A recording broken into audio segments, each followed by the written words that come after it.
Bonjour à tous, aujourd'hui on se retrouve pour la deuxième partie de la vidéo comment sortir d'un bad trip. Donc cette fois-ci ça sera une vidéo qui sera composée avec vos retours, vos expériences personnelles.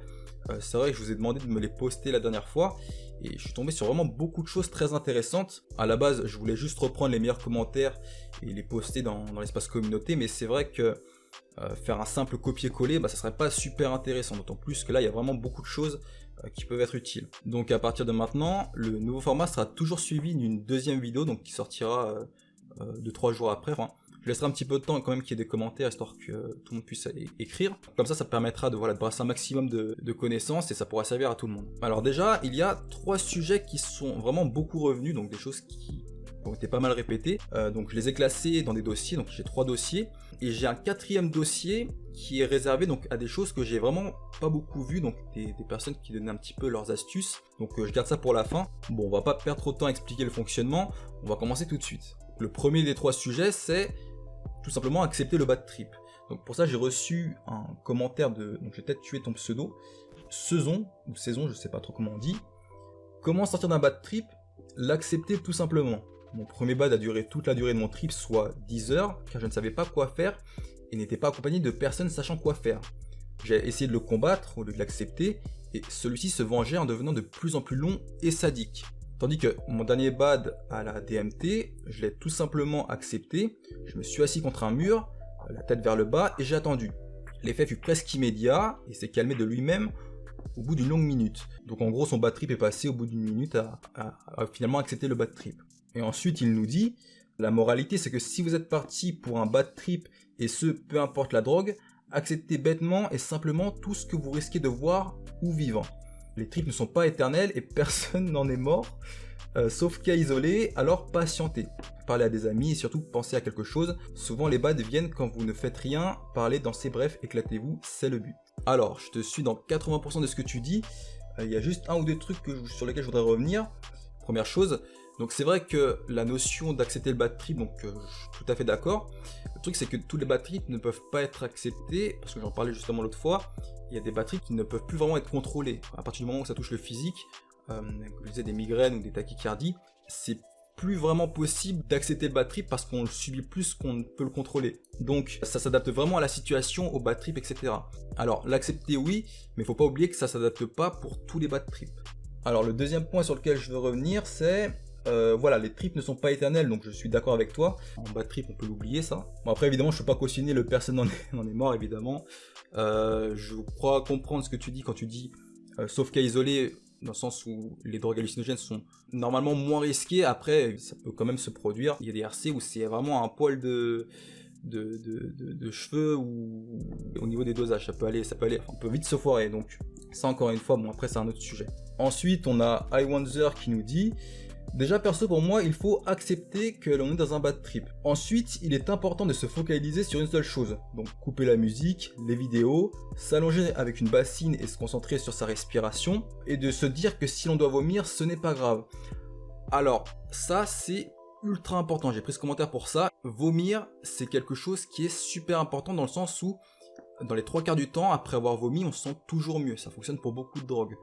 Et même, c'est tellement important, si vous pouvez apprendre à vous faire vomir, n'hésitez pas à le faire. C'est quelque chose qui peut vraiment vous sortir d'un tas de problèmes. Un exemple tout simple, vous êtes en soirée, voilà, vous prenez une prod, n'importe quoi, les effets n'arrivent pas, du coup vous redroppez. Qu'est-ce qui se passe? Vous connaissez la première monte, finalement vous sentez que ça va pas le faire. Et qu'est-ce qui se passe? Vous vous dites, putain, si je prends la deuxième, ça va vraiment être compliqué à gérer et ça va me foutre dans la panade. Donc le fait d'avoir le pouvoir entre guillemets de se faire vomir, on vomit sa prod, on se met un petit peu plus en sécurité pour la suite parce que gérer, bon, ça c'est un exemple, mais gérer une double montée qui part mal, ça peut être le début de beaucoup de problèmes. Et même en dehors de ça, des fois on se sent un petit peu mal, on peut être sous une prod, on se sent mal, on sent qu'on a besoin de se libérer un peu le ventre. Je vous jure que se faire vomir, c'est, comme je disais tout à l'heure, voilà, c'est dans les 3 quarts du temps. En général, après, on sent tout le temps mieux, quoi.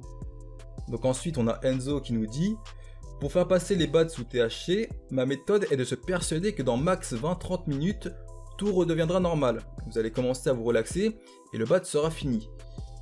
Pour ma part, ça marche aussi quand je fais des crises d'angoisse. Alors oui, tout à fait d'accord avec toi, et d'ailleurs j'en parlais l'autre fois, connaître la durée de son trip, bon c'est super simple, mais c'est très important.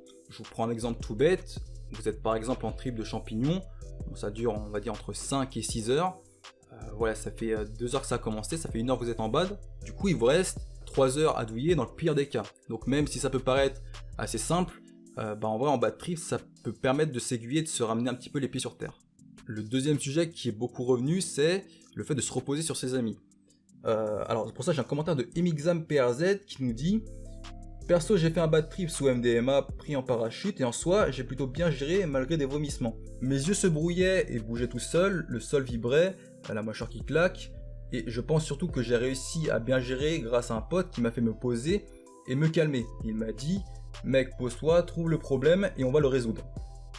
Et évidemment qu'en parlant je me concentrais que sur la discussion et plus sur le bad, ça a fini par passer comme c'était venu tout seul. Donc je pense qu'une bonne solution peut être de faire le point et surtout de ne pas rester bloqué sur les mauvaises idées.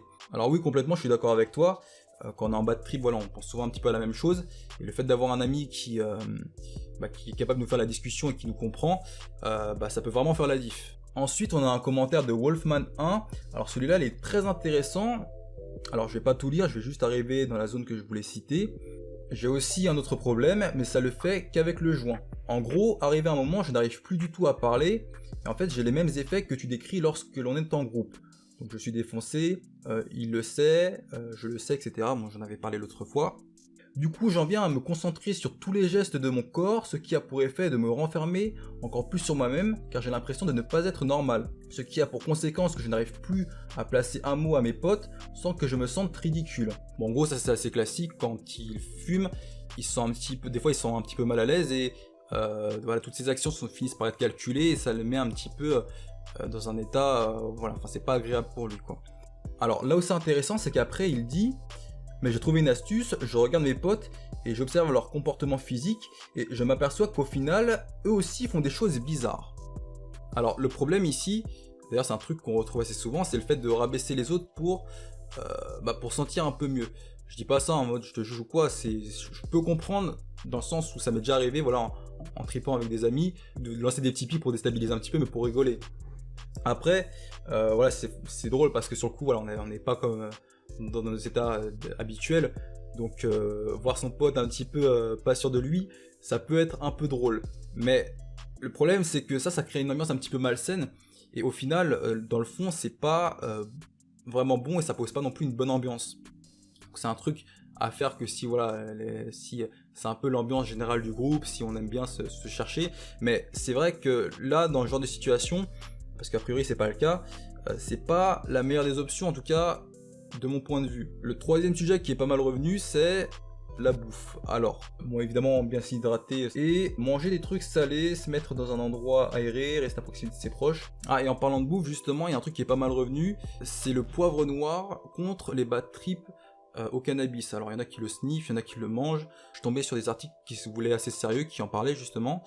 Après, sur les forums, j'ai pas trouvé beaucoup de personnes qui en parlaient, donc je vais éviter de dire trop de conneries ici, je vais le tester sur moi, je vais voir si c'est vrai, etc. Je vais faire plus de recherches, et je vous en parlerai quand je serai suffisamment renseigné. Voilà, donc tout ça, c'était ce qui est le plus revenu dans les commentaires. Maintenant, comme je vous ai dit, donc j'ai fait un 4e dossier, avec cette fois-ci que vos commentaires personnels, donc des trucs que j'ai vraiment pas vu beaucoup, et on commence avec Spirit Life qui nous dit: moi personnellement, j'ai une technique qui peut vraiment paraître nulle, mais qui en tout cas avec moi, m'a fait sortir de beaucoup de bad trips. Le concept est simple, il suffit de se persuader dans sa tête qu'on a oublié à quoi on pensait. Car quand on fait un bad trip, on ne pense que au bad trip, en se disant des phrases comme « c'était quoi déjà ?» Donc pour expliquer en gros, il se rend en quelque sorte amnésique en se posant des questions comme à quoi je pensais déjà à ce moment-là, ce qui fait qu'il arrive plus ou moins à oublier les problèmes qui ont déclenché son bad trip. Donc ça, j'ai trouvé ça vraiment plutôt intéressant. Pareil, c'est assez simple, mais faut y penser, donc pourquoi pas. Ensuite, on a Bouton James qui nous dit, qui nous a fait un truc assez détaillé: manger quelque chose de sucré, boire 2 verres, dont un verre de jus d'orange. Alors, bon, le jus d'orange, pour ceux qui connaissent, c'est vraiment une tuerie en descente, même à n'importe quel moment du trip, enfin d'un trip en général. C'est toujours quelque chose qui moi en tout cas m'a toujours plu. On a aussi baissé, éteint les lumières pour diminuer les stimuli. Très intéressant, j'en ai pas beaucoup parlé. c'est vrai que l'ambiance lumineuse d'une pièce, déjà même en dehors des trips, va beaucoup influencer votre esprit. Alors pendant un trip, c'est vraiment un truc à pas sous-estimer. Il faut savoir que les couleurs, elles ont une grosse influence sur votre façon de penser, votre façon de voir les choses. Et c'est vrai qu'une lumière tamisée dans une pièce ou une lumière puissante, ça va vraiment changer l'aspect de la pièce. Et pareil pour les couleurs. Ensuite, on a s'éloigner de tout bruit fort, strident, désagréable. Alors complètement d'accord avec toi, ça c'est super vicieux. Et des fois on n'y fait pas gaffe, mais des fois on peut entendre un cri qui vient de la rue ou même d'une vidéo. On regarde une vidéo, voilà, sans vraiment s'attendre à grand chose. Et il suffit d'une image à un moment où voilà, hein, qu'il y a un truc un petit peu, bon, comme vous connaissez, hein, qui peut paraître pas très flippant en vrai, mais en bas de trip, hein, vous entendez un cri, vous entendez un bruit d'aigle. Je repense à une vidéo que j'avais vue sur YouTube en plein bas de trip. Il commence direct avec un aigle qui plonge dans le vide avec un espèce de bruit de casserole infâme, un truc vraiment horrible. Et ça m'avait assez marqué, donc ouais, surtout donc pas sous-estimer ça non plus. Et enfin on a manger du poivre, donc encore une fois, donc comme je vous ai dit, j'en parlerai pas là. J'en ai peut-être eu une dizaine, donc comme je vous ai dit, bon, on en reparlera une prochaine fois. On a Psyché Chaos qui nous dit mes astuces simples, se remémorer son meilleur souvenir, toutes nos victoires, nos accomplissements personnels. Tout ce qui peut améliorer sa vision de soi-même ou quoi, c'est à faire. Évidemment, si on peut jeter des fleurs, autant le faire. C'est quelque chose qui fait du bien. Ah, d'ailleurs, juste pour rajouter, j'allais oublier, c'est aussi le fait de jeter des fleurs, le fait de se rappeler ses victoires, etc. C'est quelque chose qui, en dehors du bad trip, dans des moments d'introspection, peut mener à des choses dont j'ai déjà parlé. Je parlais des états d'éveil qui peuvent vraiment mener à une espèce de synergie avec votre esprit, votre corps. C'est un truc à faire. Ouais. Et souvent on n'y pense pas parce que ça paraît bête aussi de se dire, ouais, voilà, de se faire des compliments, que c'est pas un truc qu'on est censé se faire tous les jours. Mais c'est vrai que dans ce genre de situation, bah, c'est super efficace. Après, il nous dit accepter sa situation de bad quand il n'y a plus rien à comprendre, quand on est perdu dans notre monde psychique. La seule chose à faire est d'être reconnaissant de cet état que seuls nous vivrons. Super intéressant. Et que cette expérience nous apprendra quelque chose. Donc qu'est-ce qu'il nous dit là? Cet état auquel vous allez arriver lors d'un bad trip, même si ça peut être un peu désagréable, n'oubliez pas que l'expérience que vous allez vivre, vous allez être la seule personne au monde à la vivre. Personne d'autre sur Terre pourra vous comprendre à cet instant-là.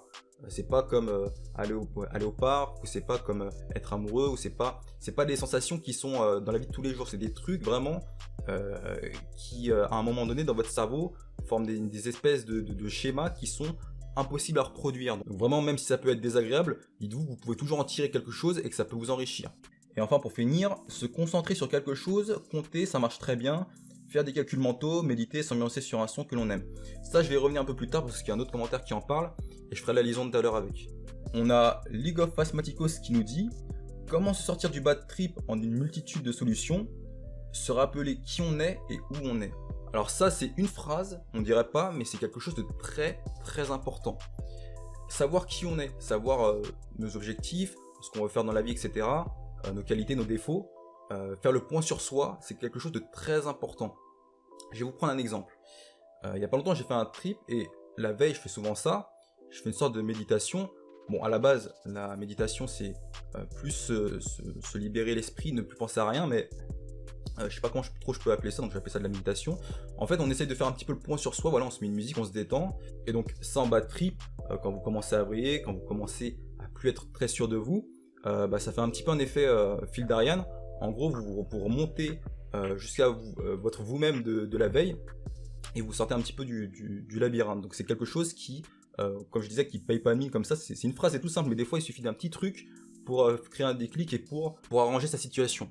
Ah, et merci à toi pour la suite de ton commentaire, ça m'a fait très plaisir. Je vais sûrement mettre un truc en place pour régler ça bientôt, mais j'en parlerai un petit peu plus tard.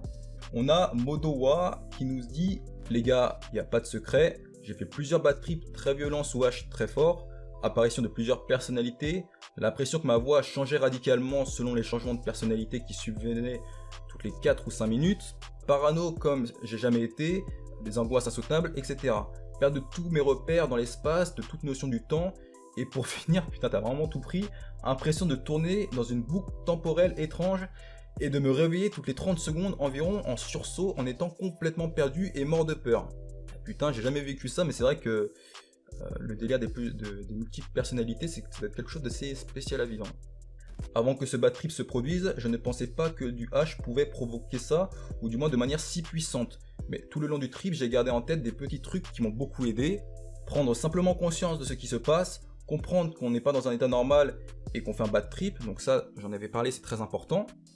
Garder en tête qu'on ne va pas rester bloqué et se convaincre soi-même que ça va bien se passer, entièrement d'accord avec toi. En parler, avertir les gens autour de soi et rester avec des gens qu'on connaît et avec qui on se sent bien, donc tout à fait d'accord. Et c'est la partie la plus intéressante pour moi, j'en parlais tout à l'heure avec le commentaire de Psycho Chaos. Contrôler sa respiration, compter le nombre d'inspirations et d'expirations que l'on fait, se fixer un objectif. Par exemple, je me dis, j'expire et j'inspire un total de 40 fois, cela me permet de réguler ma respiration et de me concentrer sur autre chose que sur les effets du trip. Alors ça, super intéressant. J'ai des personnes qui m'ont parlé de se libérer l'esprit en comptant. J'ai des personnes qui m'ont parlé de contrôler sa respiration. Et lui, c'est tout simple. Bon, encore une fois, c'est simple, mais il faut y penser. Il nous dit de faire les deux en même temps, de se fixer un objectif et de compter ses inspirations et ses expirations. Donc, c'est un petit peu du 2 en 1. Et par exemple, bon, le fait de compter, moi, ça me parlait pas trop. Le fait de contrôler sa respiration, ça me parlait pas trop non plus. Mais là, bon, vu que c'est deux trucs qui fonctionnent a priori, un truc à tester, donc pourquoi pas. Donc merci à toi, Modowa.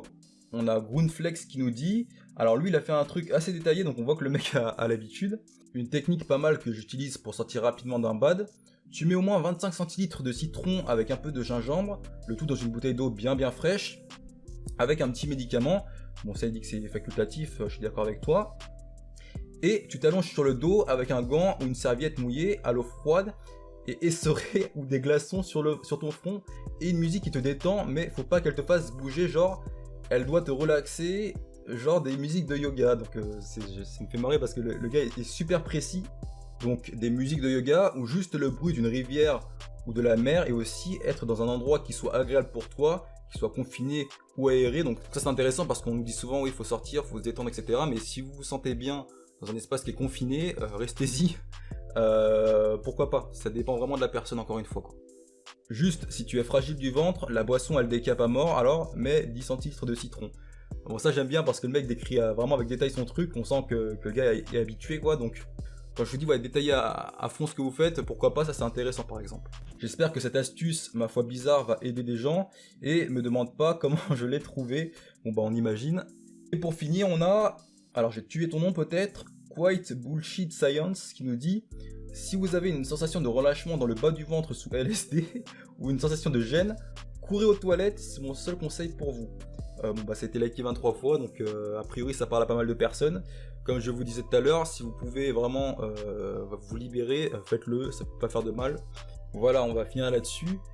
Merci à vous, il y a eu beaucoup de retours très enrichissants, il y a vraiment beaucoup de choses très intéressantes à lire. Donc comme je vous ai dit au début, il y aura toujours une vidéo comme ça qui sortira après les gros sujets, enfin si ça vous plaît, vous allez me dire, parce que là en plus j'ai pas pris de script. Dites-moi ce que vous en pensez. J'espère quand même que je suis resté assez clair parce que c'est pas forcément simple d'expliquer tout ça. On se retrouve la prochaine fois. Ciao.